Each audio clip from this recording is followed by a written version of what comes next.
It's not a physical thing. It's not a physical location. It's not a physical agenda.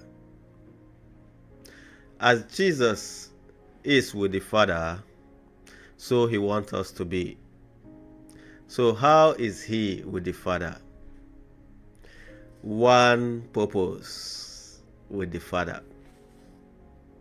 He has the mind of the Father. The mind of the Father is that people be saved. The mind of the Father is for the kingdom of heaven to be established on earth. The mind of the Father is for love to be shared among brethren. It's for peace to reign among brethren. It's for joy to be in the heart of everyone.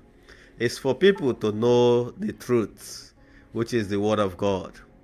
It's for people to know salvation, who is Jesus Christ. This is how we must unite to be one as he is with the Father.